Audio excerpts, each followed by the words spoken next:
তিনটি ইয়াবার বস্তা পাওয়া যায়।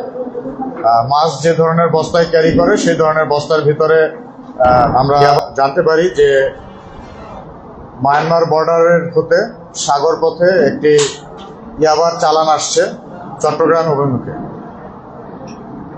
উক্ত তথ্যের ভিত্তিতে আমাদের অভিযানিক টিম 15 নম্বর ঘাট এলাকায় গমন করে এবং সেখান থেকে নৌযানে করে আমরা সাগরের ভেতরে চলে যাই এবং সেখানে সাগরের মাঝখানে একটি ফিশিং বোটে 9 জন আসামি সহ 3টি ইয়াবার বস্তা পাওয়া যায়। মাছ যে ধরনের বস্তায় ক্যারি করে সেই ধরনের বস্তার ভিতরে ইয়াবা ছিল, 3টি বস্তা পাওয়া যায়। অতঃপর আমাদের অভিযানিক টিম সেই বস্তাগুলো জব্দ করে নৌকা এবং আসামি সহ। এরপর বস্তা খুলে তার ভেতর থেকে মোট 50টি ছোট ছোট বস্তা কাঠ পাওয়া যায়। এক একটি কাঠে সাধারণত 10,000 করে ইয়াবা থাকে এবং 50 কাঠে মোট 5 লক্ষ ইয়াবা জব্দ করা হয়।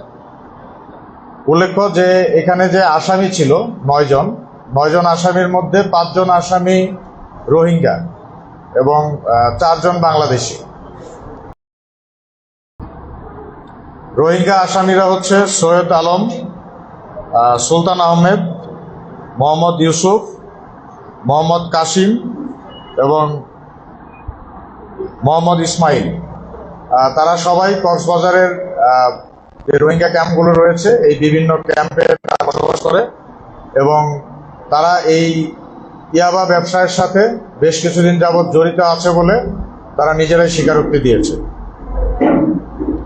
এছাড়া সাথে আরও যে 4 জন বাংলাদেশি ব্যক্তি পাওয়া যায়, শাহ আলম, আজমউল্লাহ, মোহাম্মদ ফারুক এবং সানাউল্লাহ, এই 4 জনেরও বাড়ি টেকনাফ এলাকাতে এবং তারা দাবি করেছে যে তারা ফিশারম্যান এবং এই বোটটি তারা প্রায় 4 মাস ধরে মালিকের কাছ থেকে ভাড়া নিয়ে ব্যবহার করছে। ইয়াবা এবং আসামি সমূহ জব্দ করার পরে আমরা এগুলো গণনা করি এবং তা অতঃপর 15 নম্বর ঘাটে নিয়ে আসি। এর পরবর্তীতে আইনানুগ যে ব্যবস্থা তাদের বিরুদ্ধে গ্রহণ করার কথা সেই অনুযায়ী আমরা আইনানুগ ব্যবস্থা গ্রহণ করি। আমাদের